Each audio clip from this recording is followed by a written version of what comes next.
Hola, buenos días, bienvenidas y bienvenidos a un programa más de Coffee Brain. Soy la doctora Kitsia Ruiz Navarro, médica psiquiatra, en compañía del equipo de Brain and Mind. Hoy está con nosotros la doctora Guadalupe Castro. Ella es psiquiatra, psiquiatra infantil y terapeuta familiar. Buenos días, Lupita, bienvenida.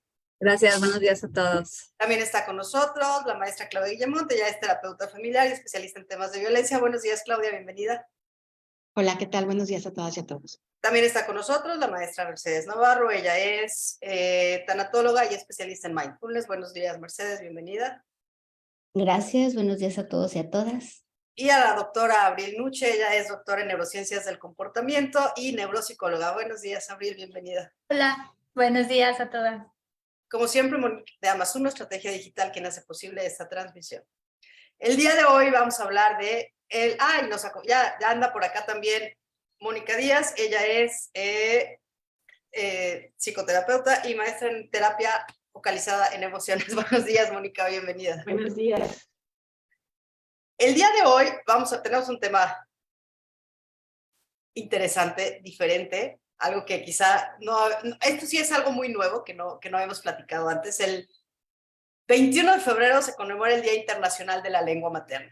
Y entonces no quisimos pasar como desapercibido este día. Dijimos, bueno, ¿y esto cómo entra en la salud mental? Entonces, pues después de una serie de ideas, el título de hoy es El poder de las palabras.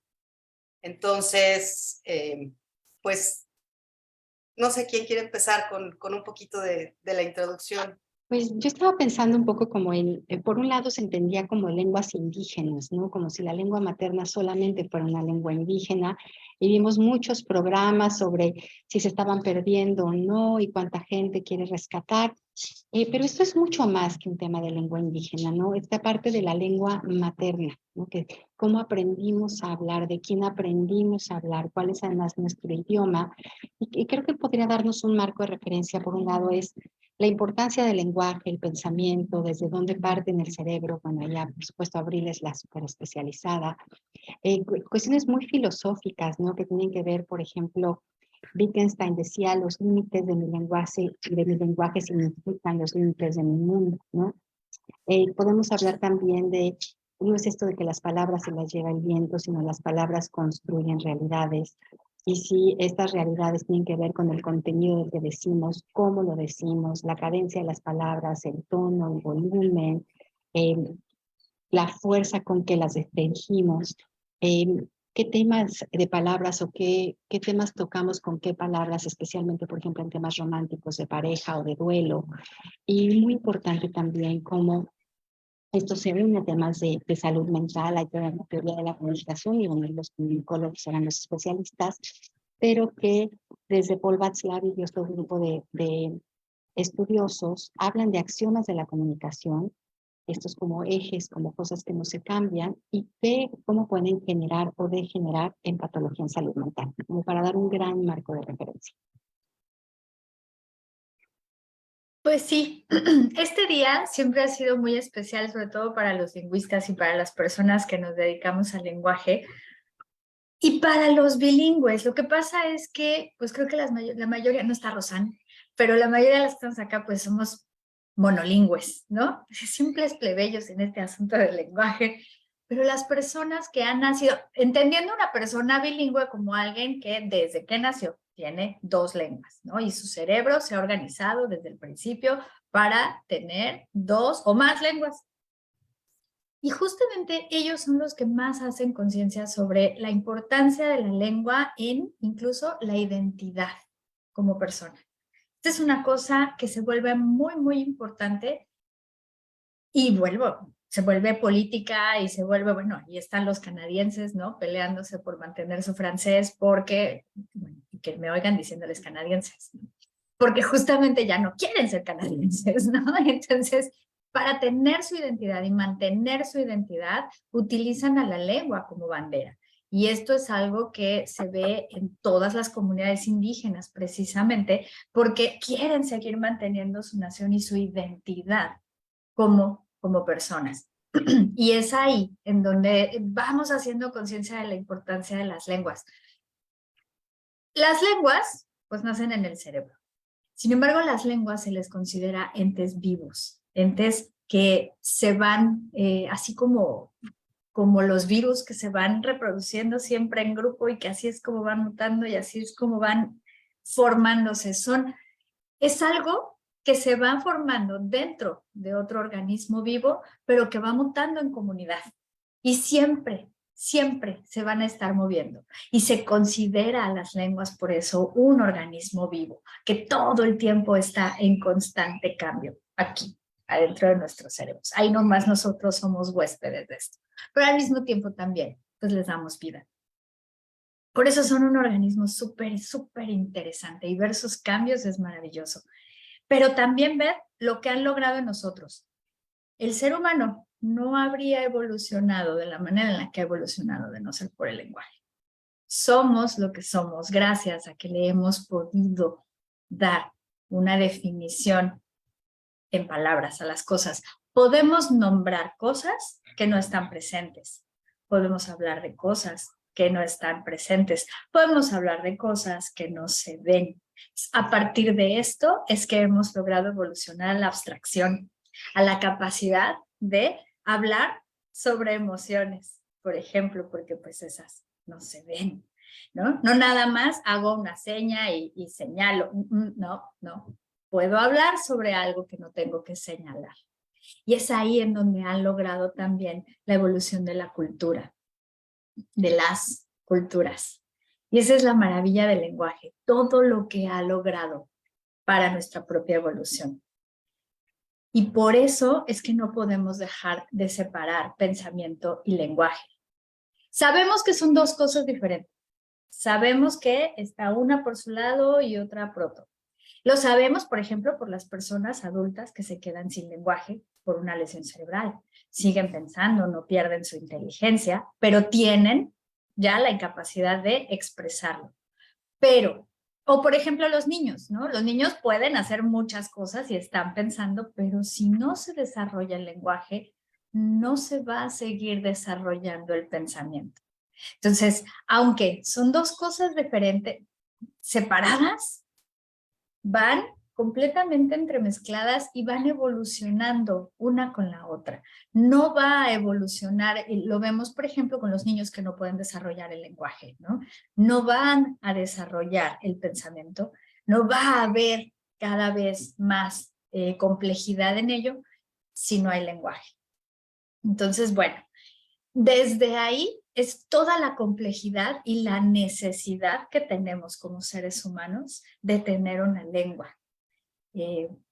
Si quieres hablar, Moni, y luego le sigo, porque sí, no puedo seguir hablando. Es que, quiero comentar algo, pero digo. Sí, tengo que aclarar que Abril, además de ser todo lo que ya les mencioné, es lingüista, ¿no? Entonces, si hay alguien que sabe de esto de la lengua, en cuanto a la cuestión cultural, pues ahí tenemos al experto. Hoy adelante, Mónica. Sí, a mí me parece importante como señalar que las palabras, el lenguaje, lo que decimos, lo que hablamos, no nada más describe la realidad, sino que también genera realidad. Crea cosas, pues, ¿no? Pienso, por un lado, en cosas como quienes se les enseña el lenguaje emocional, que ahora se enseña mucho a los niños desde chiquitos, ¿no? Desde los libros de kinder. Estoy enojado, estoy triste, ¿no? Pero las personas que no crecieron en lugares donde se les enseñó, en familias, en culturas donde se les enseñó a hablar acerca de sus propias emociones, muy usual en hombres, en niños, varones, que pues como que, ¿no? Es práctico, resultados y demás, y que no tienen palabras para sus emociones, no las pueden modular. O sea, como que es una cosa muy importante en poder modular la emoción, poder como identificarla y nombrarla. Y mientras más como fina pueda ser la distinción, mejor va a ser la modulación, la regulación de nuestra emoción. O sea, como decir, a lo mejor tengo 3 palabras, ¿no? Enojado, mal, bien, contento, ¿no? ¿no?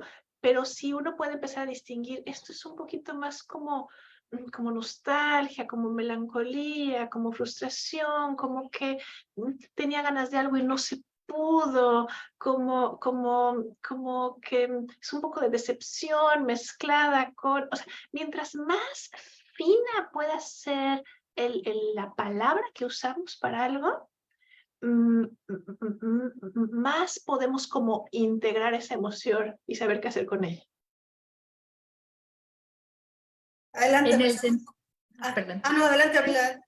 No, iba a hablar Mercedes. Sí me escucho porque Sí. Ay, como que, ¿no? No, ¿sí? Ok, no. sí, ok.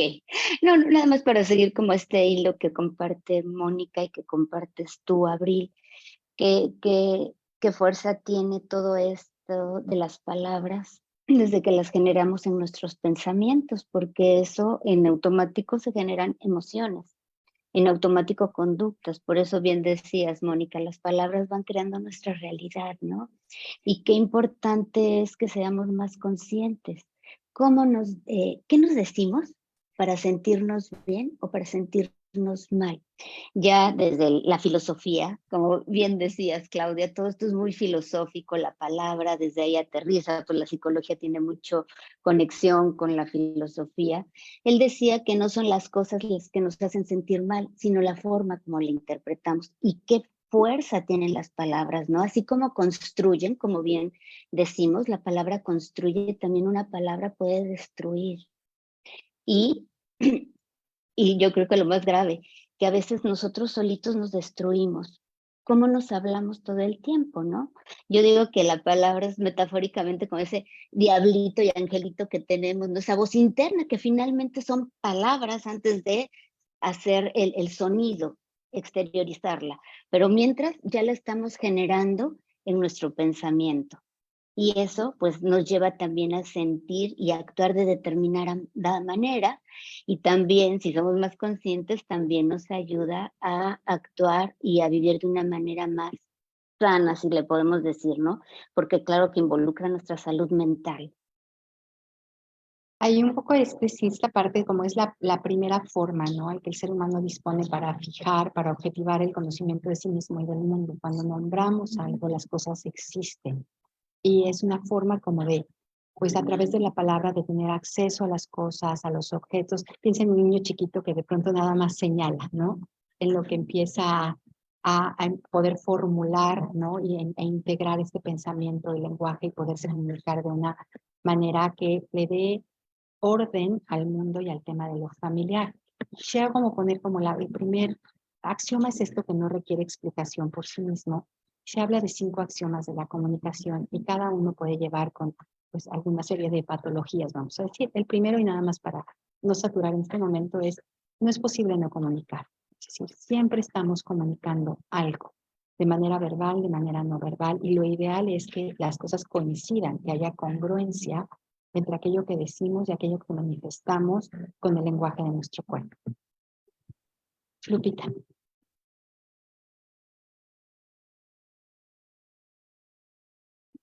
Súper interesante y estoy así como siguiendo esta reflexión de cómo el lenguaje, la palabra, se relaciona con la salud mental y creo que tiene una conexión más allá de lo que de repente vemos, de lo que del peso que le damos, ¿no? Y estoy ahorita analizando, bueno, ¿por qué? Tratando de entenderlo para mí. Me venía como una imagen de, lo que hay abajo de las palabras, el verdadero significado de lo que yo quiero comunicar, y que si no logro encontrar la palabra que mueva en el otro ese significado para que me entienda, para que desde ahí dé una respuesta, pues cómo así se puede generar desde un conflicto, y lo vemos mucho a lo mejor en el trabajo con las parejas, como por la forma de comunicación, las palabras, los tonos, no comunicamos el verdadero significado de lo que yo estoy queriendo transmitir, y a veces sin darme cuenta, y cómo el otro recibe y en sus significados, en sus palabras, se lo traduce, digamos, a cómo lo pudo hacer, y entonces desde ahí me da una respuesta, y que si no tenemos mucho cuidado con que la palabra sí esté reflejando verdaderamente lo que yo quiero significar, decirle al otro, pues así se hacen desde guerras en el sentido de conflicto porque se hace un malentendido, ¿no? Entonces, si no te entiendo y no me entiendes, terminamos creando una situación de conflicto que realmente no es lo que queríamos, pero si logramos hacer un mejor uso de las palabras y de significar eso que verdaderamente deseamos, podemos hacer un ambiente de amor, de comprensión y darnos cuenta pues que todos estamos queriendo lo mismo, que es estar conectados, comunicados en respeto, en armonía, con lo suficiente, ¿no? Entonces eso es como la reflexión a la que me llevan todos los comentarios que ustedes están haciendo y me parece que tenemos que darle el peso que tiene dentro del área de la salud mental y bueno, ahí entro como a reflexionar respecto de la psicoterapia y de por qué tiene un efecto tan importante, pero voy a ceder la palabra y luego regresamos. Adelante, Mónica. Yo te tengo una pregunta, Abril. Yo he escuchado, he leído quizá por ahí esto de que difícilmente vamos a recordar algo de forma consciente de antes de haber tenido 3 años, ¿no? O sea, la mayoría de las personas, sus primeros recuerdos vienen por ahí de los 3, 4 años, difícilmente algo antes, ¿no? Y aunque los niños pueden empezar a tener palabras quizá al año, ya señalan y dicen leche, agua, por ahí de los 3 años ya tenemos como un lenguaje más como estructurado, ¿no? Entonces, yo tengo esta curiosidad de si es cierto que tú nos expliques un poquito, si es cierto que, o sea, que hasta que no tenemos lenguaje no podemos como recordar conscientemente, porque hay cosas que pasan que a lo mejor siguen teniendo un impacto. O sea, quizás si alguien vivió una cosa muy traumática y lo dejaron llorar muchísimo cuando tenía 8 meses, quizá tiene un impacto, pero no es algo que podamos recordar, porque no tenemos como lenguaje para hablar acerca de eso. Exactamente. Y ahí justo te metes en la importancia que tiene para nuestra organización cerebral el lenguaje. Si no tenemos el lenguaje, difícilmente vamos a poder estructurar algo, y lo decías hace rato, con los nombres de las emociones. Para poner un ejemplo más fácil, el olfato. ¿Cuántos colores tienen nombre? ¿Quién me puede decir? Así como Uy, un clase. montón, uy, un montón. Si le metes el aguamarina y el durazno y el... Ajá, no, pero el durazno es una fruta. Sí, ahí está. Y el verde limón. Bueno, los estrictos son ¿qué? ¿Los 7 del arco iris? No, olores, no colores. Olores. ¿Cuántos olores tienen nombre? No hay tantos nombres para olores. No, es que estaba pensando justo lo contrario. Tenemos muchísimas palabras para colores. Claro, y todo un lóbulo cerebral. Y el azul marino y el azul cielo y el azul, ¿no? Pero No, para sí. colores, no. Olores. No. Pues no, porque el olor se lo da siempre a algo de afuera, ¿no? Huele a de algo que ya Esa conoces. es la manera en No la es que un lo olor propio. estructuramos, El olor no tiene identidad. Pues, o sea, bueno, no sé. Y la manera de organizar el olor en nuestro cerebro es muy diferente de todos los demás sentidos. El olor sí llega a corteza, pero a una corteza que está muy abajito en el cerebro. De hecho, la mayor parte de la corteza olfativa es la amígdala, que es esa que funciona para la memoria emocional y para la ansiedad. Entonces, no sube al tálamo, no sube a corteza. ¿Qué pasa con los olores? Que los estamos registrando a partir de la emoción. Ya no los estamos registrando a partir del lenguaje, no los estamos estructurando hacia allá arriba. No suben. Entonces, es muy complicado ponerles palabras. Bueno, culturalmente nos ha sido muy difícil. Hay culturas que tienen uno que otro. Mi papá tiene un nombre para un olor. Este olor a humedad es la choquía. Y por ahí lo conocen, ¿no? Que es muy característico. Pero de ahí en fuera... Podrido. Ajá, como a podrido.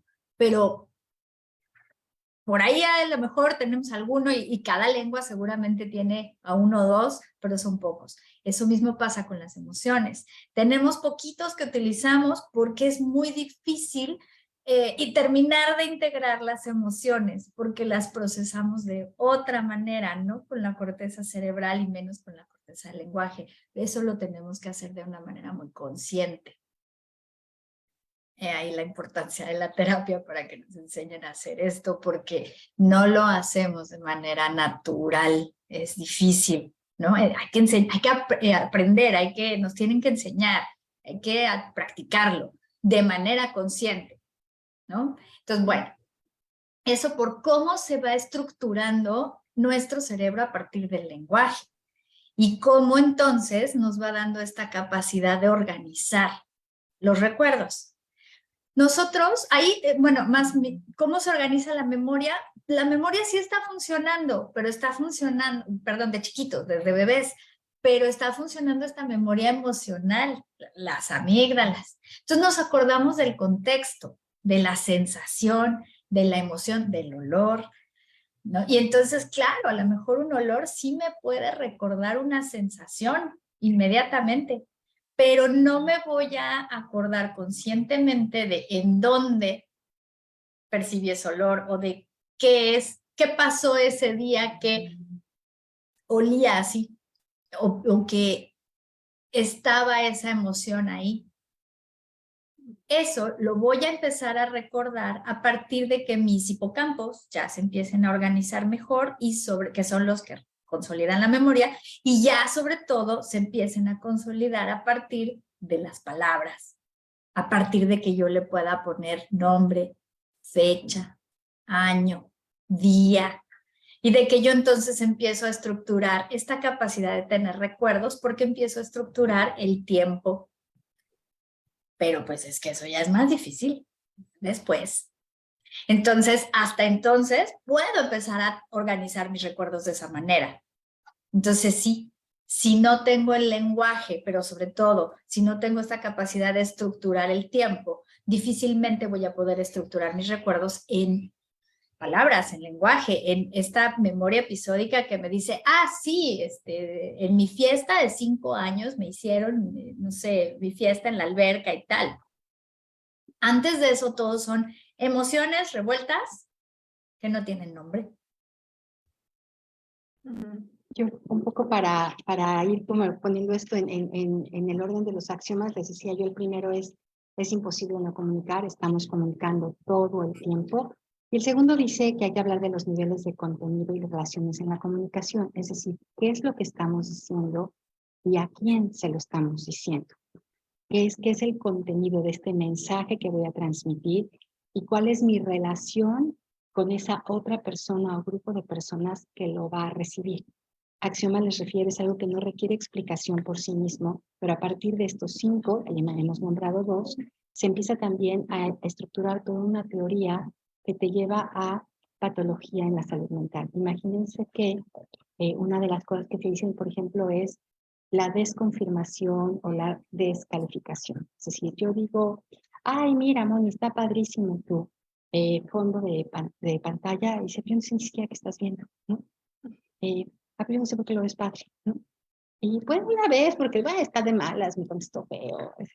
Pero cuando esto es reiterativo y es todo el tiempo, va a tener una afectación en nuestra relación, en cómo manejamos los contenidos y muy probablemente en mí, que todo el tiempo estoy recibiendo de ella un rechazo, una descalificación, no es verde, es amarillo, lo estás viendo mal, claro que no fue así. De vez en vez a todos nos pasa, pero cuando es algo que se vuelve parte del modelo de comunicación, entonces empezamos a tener problemas en temas de salud mental. Adelante, Mercedes. Fíjate que importancia tan grande tiene, retomando lo de los olores que decías, Abril, en un proceso de duelo, vemos, es muy común, ¿no? Que les lleguen con la emoción. Y ahí también es en donde vamos nosotros haciendo este trabajo terapéutico para precisamente poner palabras, que vaya procesando, que pase de estar solo en la emoción para que haya todo un procesamiento de esos recuerdos, de esas vivencias, ponerle palabras. Siempre va a ser bien importante poder poner palabras a lo que estamos experimentando Y en esa medida que vamos poniendo palabras, vamos construyendo ya acá más arriba todos estos olores, recuerdos, sensaciones, es cuando vamos resignificando, que en un duelo lo que se pretende es resignificar esa relación con la persona que ya no está. Entonces es bien importante también poder poner la palabra en cualquier proceso terapéutico. Y hablando de lo que comentabas, Claudia, qué importante es aprender también, ser más cuidadosos en nuestra expresión, porque las personas que tienen niños, qué importancia es la palabra. ¿Qué le dices a esos niños cómo lo corriges? Corriges la conducta, corriges a la persona, ahora sí que le pones tachecito a la persona.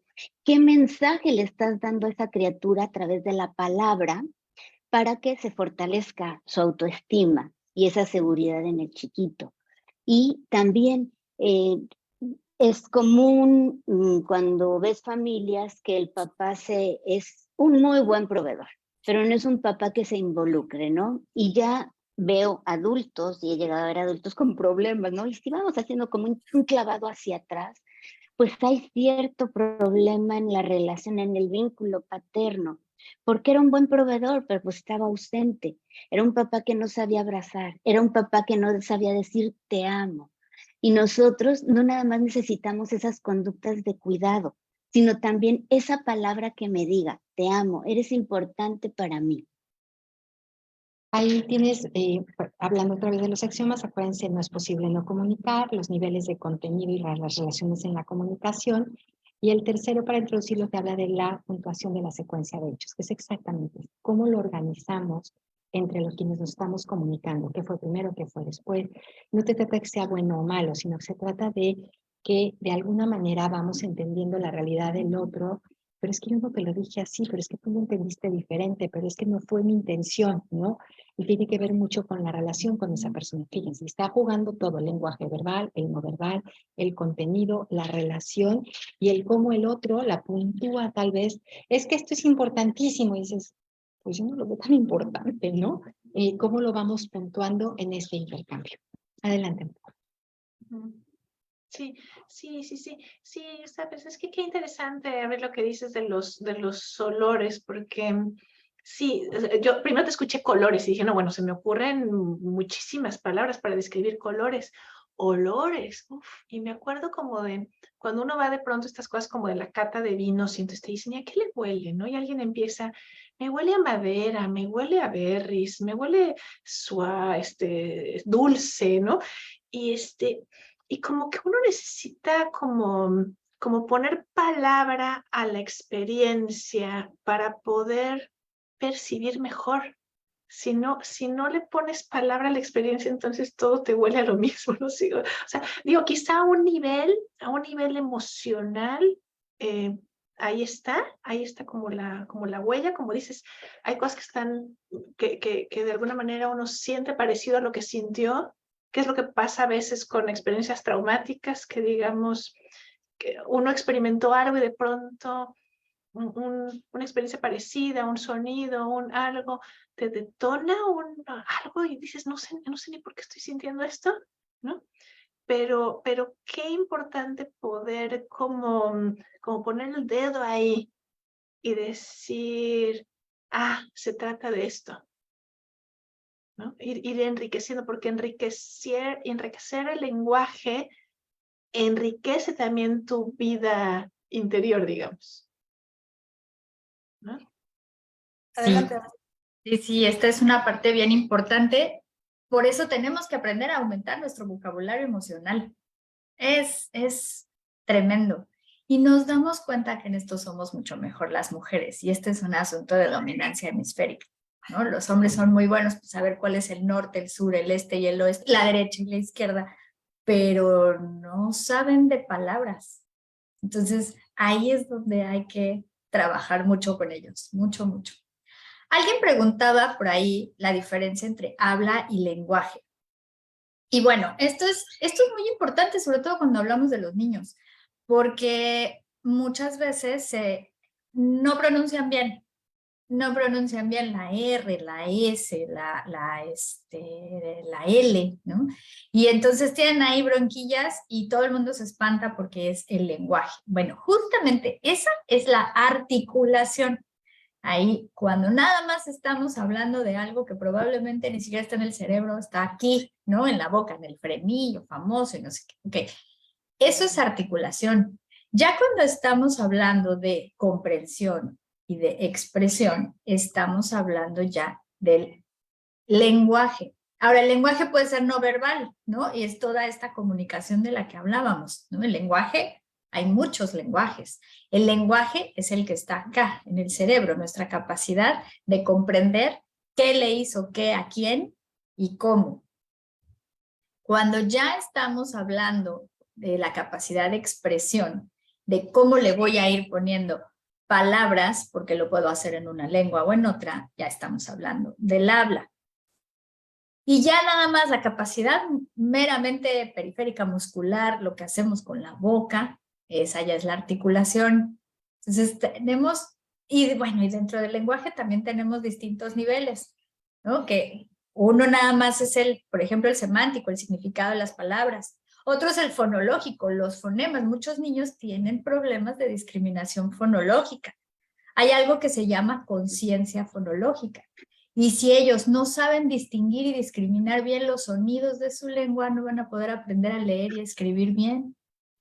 Cuando nosotros llegan y nos dicen, es que no puede leer, bueno, pues primero vamos a evaluar si puede escuchar y si puede discriminar bien y si tiene una buena organización de su corteza auditiva, porque si no, entonces no va a poder transformar eso a otro código, que el lenguaje ya es un código y el de la lectura es otro código.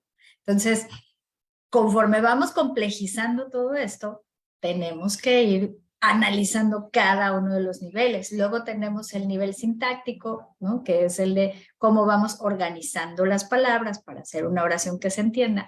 Y luego el pragmático, que básicamente es el que estaban hablando todos ustedes ahorita, ¿no? El cómo entonamos las palabras, qué palabras uso, cuál es la intención que le voy a dar a mi frase, porque puedo decir la misma frase de muchas maneras, ¿no? O sea, un te mato o un te voy a matar puede ser en muchas entonaciones y puede tener muchísimas intencionalidades diferentes. Esa es la pragmática.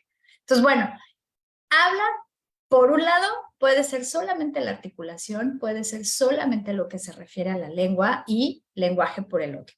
Para que quede un poquito más claro, hay niños bilingües, por ejemplo, que pueden tener problema, más bien, que parece que solo tienen problemas en el inglés, bueno, si son inglés-español, que parece que solo tienen problemas en el español, pero en el inglés pareciera que no, hablan súper bien, no tienen broncas, ¿no? Entonces se comunican mucho más en inglés y el español como que lo van relegando. Bueno, no es que no haya un problema, el problema está ahí. Y si nosotros evaluamos y rascamos un poquito más en la sintaxis del inglés, ahí nos damos cuenta que sí hay problemas. Lo que pasa es que normalmente el inglés tiene una sintaxis muy simple. Nomás le volteas la palabra y listo. El español no, es 3 veces más complicado. Entonces, ahí aparece mucho más rápido o nos damos mucho más cuenta que hay problemas en la sintaxis. Pero no quiere decir que una lengua funcione y la otra no. Hay problemas, pero tiene que ver con el tipo de la lengua. Entonces, bueno, es que hay muchísimas cosas. Pero el lenguaje es lo que está en nuestro cerebro, la capacidad de comprensión, la capacidad de sintaxis, de acomodar las palabras. Y habla es, bueno, también está en nuestro cerebro, pero ya es más bien la parte más motriz, que puede ser solamente la parte también articulatoria. Y creo que aquí entra muy bien también el siguiente axioma que habla de la comunicación digital y analógica. Recuerden, siempre estamos comunicando, hay un tema entre el contenido de lo que comunicamos y la persona con la que nos estamos comunicando, cómo puntuamos esta comunicación y qué tanto hay congruencia, coherencia entre lo que comunicamos verbalmente y lo que va no verbalmente, ¿no? Esta parte que decíamos, cuando las palabras no dejan de ser un tema arbitrario, es como si ves una palabra, no sé, por ahí decían que tu lengua materna tiene que ver con cómo dices groserías, ¿no? A la hora que le quieres decir algo feo a alguien, entonces ese es en tu lengua materna. Y cuando pones una palabra por ejemplo, una majadería en otro idioma, pues como que no tiene el mismo sentido, ¿no? Un poco esta parte pues sí, puedo decir una palabra en inglés que tal vez para la gente cuya lengua materna es inglés dicen, oh, the F word, ¿no? Como dicen a veces, pero pues para nosotros no tiene esa connotación cultural y finalmente es como esto tiene que coincidir en lo mejor de los esfuerzos, porque si no nos lleva a un tema de patología donde una cosa que se llama comunicación, por ejemplo, de doble vínculo, donde dices, espérame tantito, pero es que me dijo esto, pero pasó esto otro, ¿no? Y entonces me quedo confundida en a qué le hago caso si estoy viendo algo que no coincide con lo que me verbalizaron. Adelante, Mo. Sí, sí, claro, importantísimo eso de la coherencia entre el lenguaje verbal y el lenguaje no verbal, ¿no? Como alguien dice, no estoy enojado, no estoy enojado. Y tú dices, híjole, pues como que no, a mí me está llegando, a mí me está vibrando diferente, ¿no? Ajá. Pero sí, pero quería comentar sobre también la parte de cómo nos hablamos, cómo uno se habla a uno mismo. Porque el lenguaje, como dice Abril, o sea, empieza en una cosa de pensamiento y no necesariamente, no siempre llega a ser expresado a otra persona. También hay veces en que uno se está diciendo cosas como en su interior y lo hacemos desde chicos a veces, cuando hacemos esto como de decirte, a ver, derecha, izquierda, derecha, o sea, quizá no con esas palabras, pero a mí me ha pasado a veces que estoy, no sé, contando alguna cosa, y como que dices, a ver, uno aquí, otro acá, uno aquí, otro acá, uno aquí, otro acá, y como que uno se habla para poder organizar la acción, pero también muchas veces nos hablamos como con cosas como, siempre te pasa lo mismo, nunca, ¿no? Es que deberías de, es que qué bruta eres, es que, ¿no? O sea, como que hay formas como nos hablamos a uno mismo que también generan realidades, ¿no? Es. Y fíjate que me haces pensar en el último axioma, siempre estamos comunicando, qué es lo que decimos, tono, cadencia de las palabras, amplitud o no del lenguaje, a quién se lo decimos, si esa persona o personas lo están puntuando igual que nosotros, si coincide lo digital con lo analógico, es decir, lo que decimos, lo verbal con lo verbal. Y aquí entras en un tema que, bueno, no se me había ocurrido con el propio, pero el último axioma habla de interacción simétrica y complementaria. Y tiene que ver con si vemos como igual al otro o lo vemos en un nivel superior o inferior, ¿no? Y eso cómo nos puede llevar a escaladas. Y cómo de pronto podemos ser escaladas, quiere decir yo grito que tú gritas más fuerte, ¿no? Y a ver cómo nos va, a ver hasta dónde llegamos. O de pronto tú me gritas y yo nunca digo nada y tú me gritas y yo nunca digo nada y esto se empieza a hacer una distancia cada vez mayor. No había pensado en cómo de pronto también podemos ser tan duros con nosotros mismos, ¿no? A partir del pensamiento, a partir de lo que nos decimos. Yo lo veo en jóvenes a veces que son como durísimos, ¿no? No se consideran aptos, no están a la altura, son como puros nos, ¿no? No pueden aprender todo lo que les enseñan, no se sienten suficientemente populares y estas palabras de verdad construyen realidades y muchas veces destruyen relaciones, ¿no?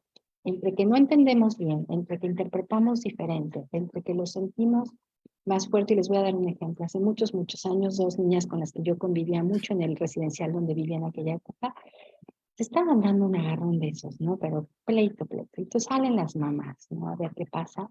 Y una le decía, me dijo que estoy impecable, pero muy ofendida, ¿no? Muy ofendida. Y ya las mamás empiezan un poco a reír y decían, ¿qué quiere decir impecable? Claro que la niña no sabía, pero le sonó horrible, ¿no? Y la otra niña le decía, te ves impecable, porque le había gustado mucho un vestido que llevaba, ¿no? Pero fíjense, algo que no tenía mayor, estaba generando un pleito que pudo haber escalado. Afortunadamente las familias intervinieron y no era una grosería, no se estaba burlando de ella, no, era una palabra que ella desconocía y por seguramente alguna historia en común, lo vio como algo que era agresivo. Era una palabrota. Palabrota. Muy largota.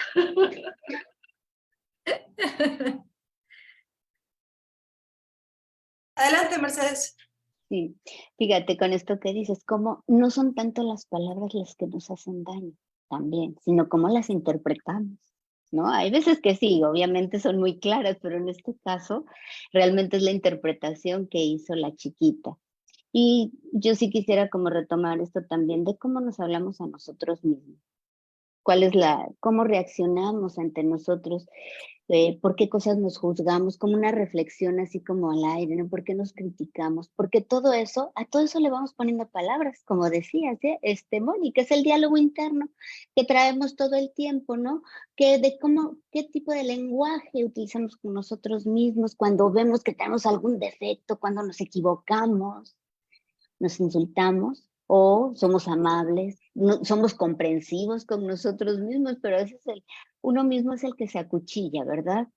Nos decimos cosas que no le diríamos a nuestro mejor amigo. Entonces creo que son preguntas como para reflexión, de ir como siendo más consciente, ¿no? Y también identificar qué consecuencias me trae ser tan duro conmigo mismo, porque nos trae muchas consecuencias, porque nos vamos bloqueando, porque precisamente esas palabras van haciendo realidades.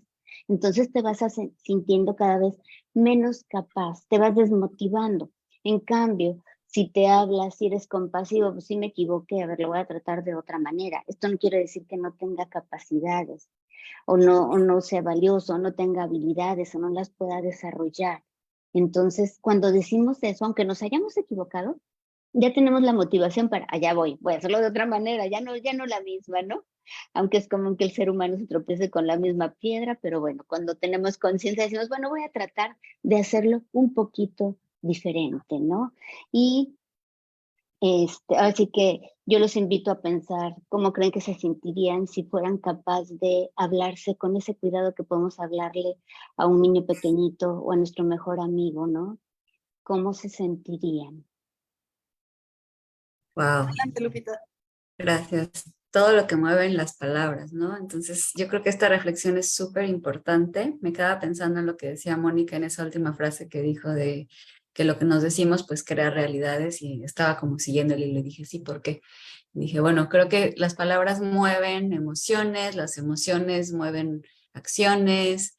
Entonces, digo, wow, qué importante es reflexionar sobre lo que nos decimos, cómo nos mueve y cómo, aunque pareciera como mágico, pero no es mágico y sí crea situaciones, emociones, realidades. Y bueno, adelante, adelante. Adelante, Abril. Es que a mí esto que están comentando me toca verlo todos los días, porque cuando estoy haciendo las pruebas, que normalmente son pruebas cognitivas, de memoria, de cosas muy básicas, pues como que le doy así ¡ping! En el mero clavo a la autoestima de cada quien. Y entonces ellos, pues que estas pruebas resultan como muy confrontativas porque es justamente eso que más les cuesta trabajo, pues por eso las estamos haciendo, sabemos que hay algún problema, ¿no? Si no, ¿para qué? Y obviamente yo sé que eso yo lo voy a ir a comparar contra una norma, contra las personas de su misma edad y escolaridad y todo eso, pero ellos no. Y ellos sienten que no pueden. Y entonces en el momento en el que sienten, por más que yo, a lo mejor yo sé que esto es un error muy común y que la mayoría de las personas no logra hacer eso, pero ellos no. Entonces, cuando ellos sienten que no pueden, y aquí sí hablo de todos, niños, adultos, adultos de la tercera edad, todos, porque nos pica el ego. Y siempre me encuentro con estos comentarios, siempre. O sea, bueno, hay algunas personas que no lo dicen, pero se les nota en la expresión, y hay otros que sí, ay, qué tonta, ay, qué, ya, otra vez. Siempre sale. Y siempre aprovecho para decírselos, para hacérselos ver. ¿Por qué? Eso es difícil para todos. A ver, dime, si estuvieras viendo que alguien más lo haría, ¿le dirías lo mismo? Alguien más, yo ya ni siquiera digo tu mejor amigo, ¿no? Alguien más. ¿Le hablarías así a cualquier otra persona? Porque por mínima educación y cortesía no le hablarías así. Tendrías ese filtro al menos. Pero nunca tenemos ese filtro con nosotros mismos. Somos despiadados y súper exigentes, súper ultra exigentes. Entonces es ahí donde tenemos que hacerlo consciente y empezar a querernos más y a cuidarnos más, que empieza desde ahí. Y creo que estamos dando una fuerza muy importante, por supuesto, a la palabra hablada, ¿no? Y a la connotación de la interacción. Pero también en cómo organizamos nuestras palabras a través de historias, ¿no? La narrativa siempre se habla pues de eventos que se ligan en el tiempo, al que le otorgamos un significado en un contexto. Y la fuerza de la palabra escrita, ¿no? La fuerza de la permanencia de la palabra escrita. Y hoy con todo este tema de redes sociales y los comentarios y a quién etiquetan, me parece que hay como todo un mundo que ya no sé si es más analógico o digital en el sentido de los axiomas de la comunicación, que tienden todavía a interpretaciones menos ajustadas a la realidad, ¿no? A veces hay dudas siquiera de cuándo se puso el comentario, el tema de la línea del tiempo, de la cronología, ¿no? Pero es que yo vi, me mandó un mensaje y entonces esto sí es una infidelidad porque no tienes por qué estarle mandando un mensaje a alguien más. Y además lo que le dijo, la frecuencia de los mensajes, pero además lo hizo durante tanto tiempo. Y es profundamente doloroso porque además está como la evidencia, ¿no? La evidencia, ahí porque tal vez las palabras se las puede llevar el viento y como que no dije nada, aunque haya construido una realidad. La permanencia de la palabra escrita y la historia que cuenta, me parece que está todavía mucho más sujeta a lo que se llama hermenéutica, ¿no? Esta parte de interpreto yo como una mujer mexicana de 57 años con historia de vida va a ser totalmente diferente o muy diferente a alguien que no tiene de entrada mis características básicas de sexo, edad, lugar de residencia, nacionalidad.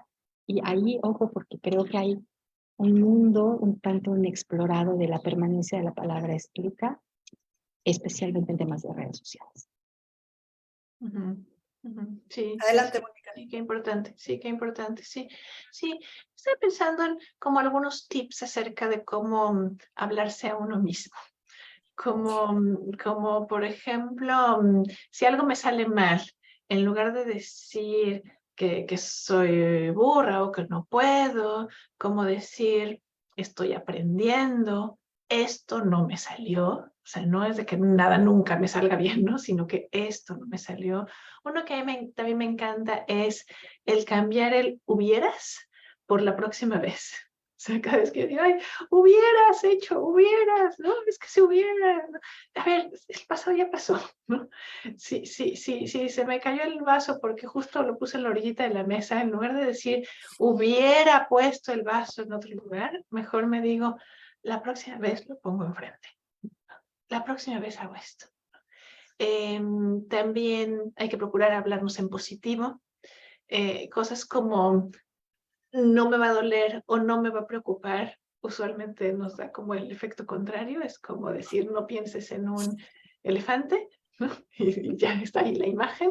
Entonces es preferible hacerse sugestiones a uno mismo como en positivo, todo va a estar bien, sí puedo, sí voy a poder, va a ser sencillo, va a ser fácil, voy a tener éxito, ¿no? O sea, como, y hacernos sugestiones cortitas, en poquitas palabras, y como si le habláramos a un niño que tuviera máximo 10 años. Que eso también es bien importante por cómo funciona nuestro cerebro, que Abril podría explicar con más detalle esto, pero si nosotros nos hablamos con palabras muy como de adulto, llega a otro lugar de nuestro cerebro. Si nosotros nos hablamos así como, ¿cómo le explicaría yo esto a un niño, una niña de 7, de 8, de máximo 10 años?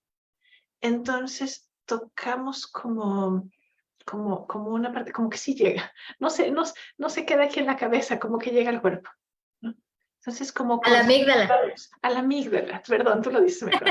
Hablarnos con lenguaje simple, claro y en positivo. Adelante, Sí, Abril. sí. ¿Ves que me recordaste? Mi hijo ahora trae la maña de que cuando quiere que algo suceda, lo dice al revés. Entonces, por ejemplo, tiene partido de fútbol y dice, ay, no, quiero que no metamos ningún gol hoy. Entonces, justo hablando de esta sugestión, ¿no? Igual lo hace como un juego y entonces todos empezamos a decir lo mismo. hay que decirlo, es como cuando le dices a los teatreros que se rompan una pata, ¿no? Así, justamente. Entonces es muy chistoso, sí. Yo quería comentar acerca del lenguaje escrito, porque tiene muchísimos pros y muchísimos contras. Tiene muchísimos pros porque podemos quitar a la emoción. Cuando queremos negociar, ya hablando de situaciones pues familiares, en donde es bien difícil hablar porque nos empezamos a pelear, gritar, etcétera. Escribir nos ayuda mucho, pero con calma, pues, no en el chat, no de manera instantánea, sale peor. No, no, no. Escribir es, me pongo a escribir una carta y la corrijo, la leo, la releo y estoy segura de lo que quiero decir y de que se está entendiendo como yo quiero. Así sí, porque ahí entra la hermenéutica, pero entra justo toda esta parte de expresión, de expresión escrita en donde realmente lo estoy pensando. Diferente completamente de la mensajería instantánea, porque ahí estamos quitándole todo lo analógico y estamos nomás dejando lo digital. Es decir, solamente hay palabras, pero no hay gestos, no hay tonos, no sabemos con qué emoción me lo dijo, en qué tono, no puedo entender nada más que lo que yo interpreto. Entonces, en la mensajería instantánea y en el Facebook y lo que quieras, cualquier red social, entiendes lo que quieres, punto. Porque estás justamente solo interpretando tú. O sea, estás solo interpretando las palabras según tú, pero no tienes absolutamente nada de la información contextual de la otra persona. Y eso hace que se hagan unas trifulcas tremendas, básicamente. Adelante, Mónica. Y yo quisiera comentar lo del poder terapéutico de la palabra. En psicoterapia, pues la principal herramienta que utilizamos es el lenguaje. Hablamos, hacemos preguntas, hacemos resúmenes, reflejamos, y muchas veces, no nada más en la terapia, muchas veces simplemente poder hablar acerca de lo que a uno le pasó con otra persona nos da mucho alivio, nos estructura, el lenguaje verbal y lenguaje escrito, que también está esta parte terapéutica de hacer diarios, journaling le llaman a veces, ¿no? O sea, como de que uno también puede muchas veces escribir, pues para procesar, para entenderse, para construir, para, esta es mi historia, esto es lo que quiero, esto es lo que imagino, ¿no? Entonces sí, la palabra tiene un gran poder curativo y terapéutico, pues sí, tanto en su fase verbal como escrita. Ahorita que te escucho, Mónica, hay algo que yo le llamo la magia del sofá. De pronto a veces cuando llega algún paciente, y creo que todas lo vemos, y empieza a hablar y no hemos dicho nada y ellos mismos dicen, ¡ay, qué bien me siento!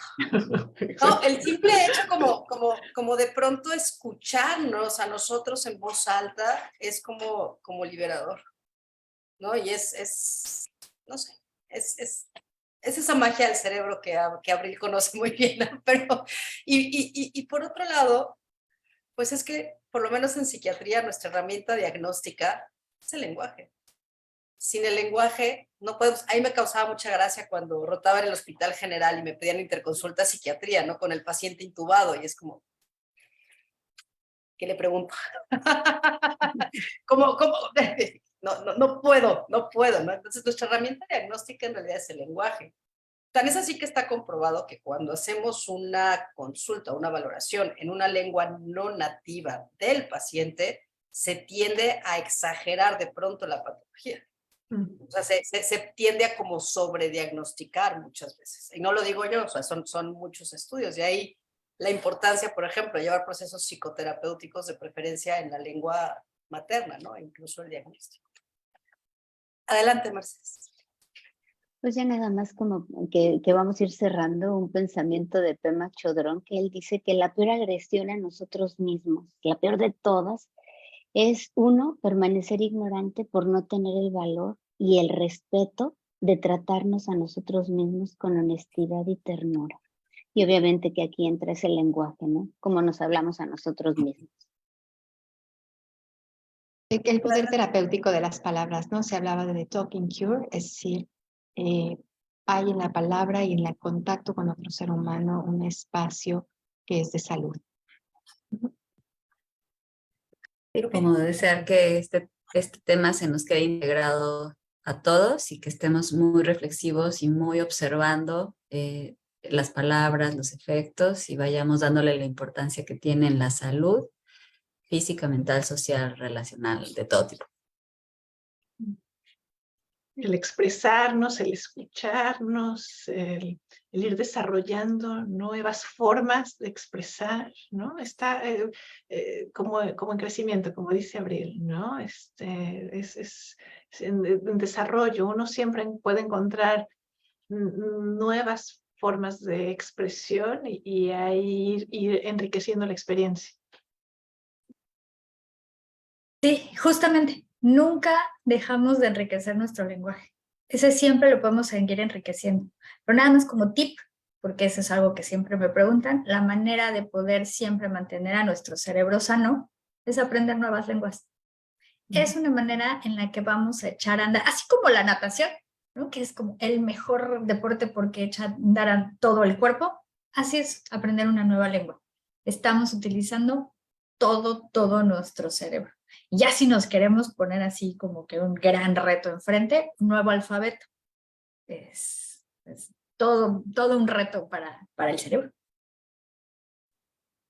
Wow, pues si no hay más comentarios, muchas gracias a todas y a todos los que participaron, que nos hicieron sus preguntas. Muchas gracias, voy como las veo.